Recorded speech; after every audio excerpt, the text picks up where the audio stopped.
Oh, well, you can see me. There we go. So we're into part 2 of the pallet wood desktop. Well, yeah, desktop. What we're working on today is we're going to be jointing some boards. Going to straighten them out. Got some long ones like this one. I'm going to try to incorporate this kind of live edge into the top because I really like it. And as you can see, I already got this one side. It's nice and straight in that way. Well, actually I want to do it with this one, but like this one, it's got rough edges on both sides. You can see this one, it tapers to 1.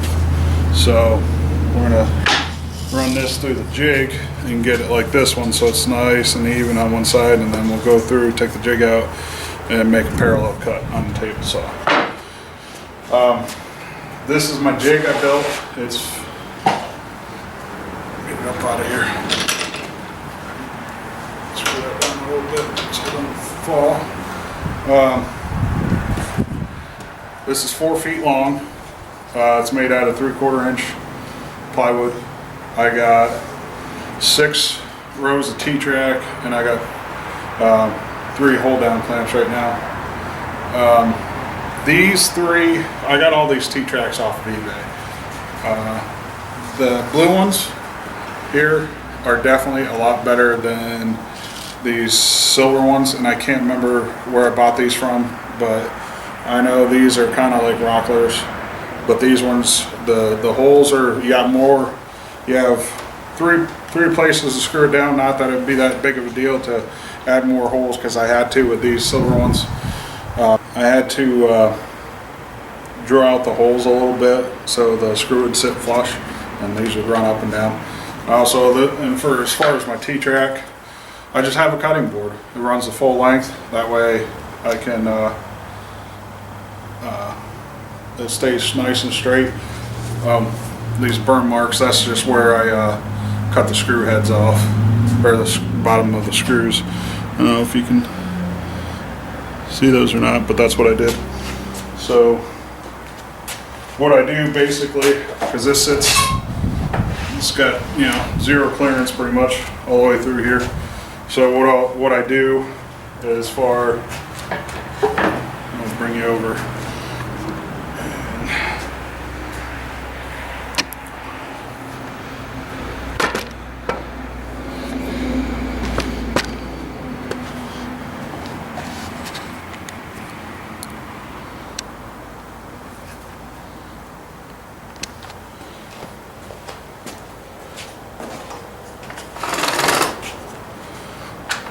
So basically what I do is I end up taking loosen these clamps up.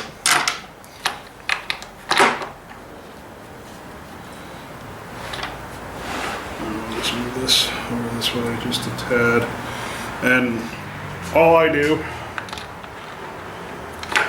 we'll run this up here so I can get 2 clamps on it. But I just take my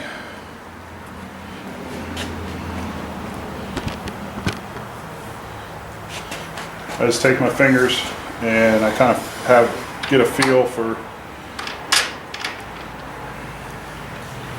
where I want this at, because I like to take off as little as possible. So since this one, I also like kind of keep the grain straight as well. So this one, just because the way it's there, I'll end up having more taken off on this side than this end. So I'll get it tightened down here. And there, you know, I've done 2 of these shorter boards on this at the same time. Makes it go quicker. But I'd like to get another one of these clamps so it's not such a hassle. So we'll set you over here. That way you can see what's going on. Get my weird plugs in. I'm gonna shut this down.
So there we go. Now we have a nice straight, clean edge.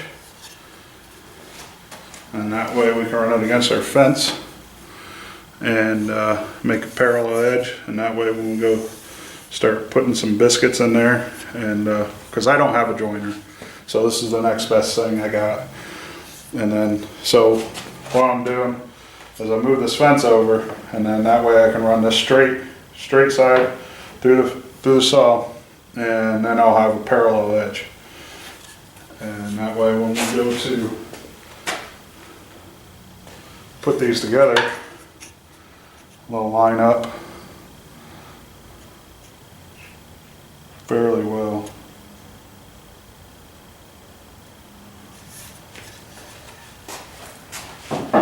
So I got some longer pieces. Here's a little bit longer one. Another piece of red oak. And all these boards that I have, these are all from pallets. Like I said, it's all pallet wood. I didn't that I got from work, and didn't cost me anything. So we'll get this slid back here.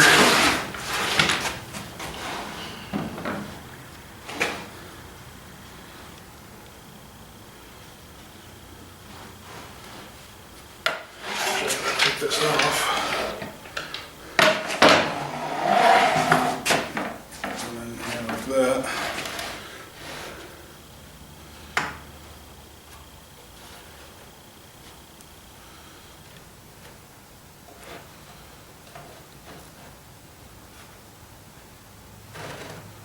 We'll trim that off with a miter saw, so that way we can stick with having, like I said, it's just a feel, stick with having as much as the board left over as possible.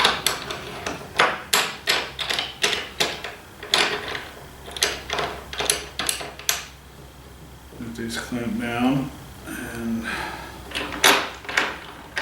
one of these days, like I said, I might get another one of these. Probably finish routing this out, put another T-track in it when I get it.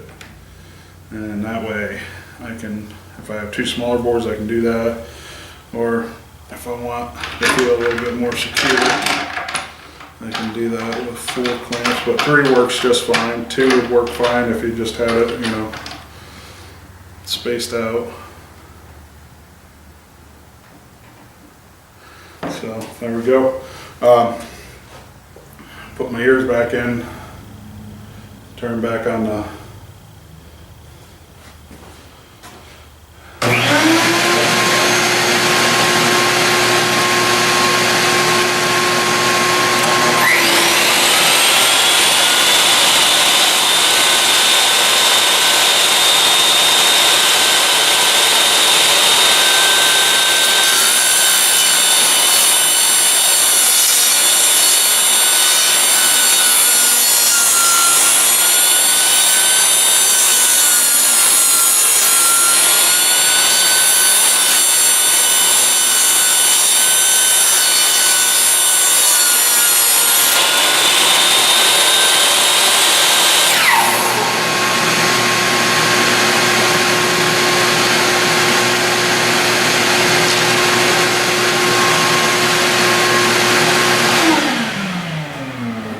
so now that we've done that, what I'll do real quick is show you the other part, which would be making the cut on the other side.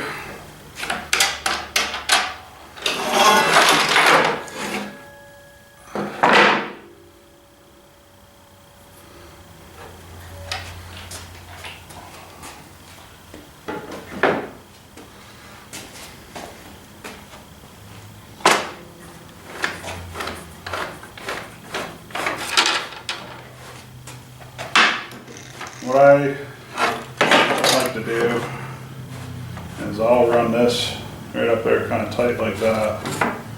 I'll lock it in, take this out, and go over just a 1/16 or 1/8 of an inch. Get it locked in.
And as you can see, I mean, we just barely, see how thin that is?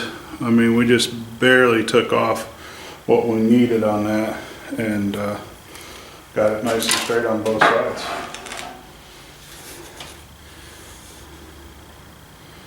Works really well. I'm happy with it. I like tinkering with things. I like building stuff to help me build stuff.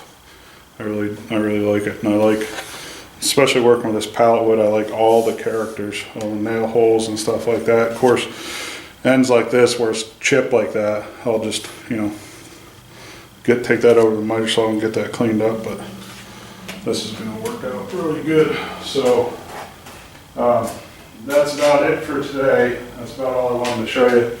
So I got probably half a dozen boards to do. So we'll just get that done, taken care of, and then next time I'll be going through putting biscuits in. I got my first biscuit joiner off of Amazon. It's just some off-brand. The blade on it is terrible. It was burning the wood, something bad. I mean, it was just awful. And I'm not sure. Oh, there it is. And it did a good job though. I mean, the tool works good. I just gotta get a different blade. So these are my first two practice pieces that I put together. I mean, it made a nice tight joint.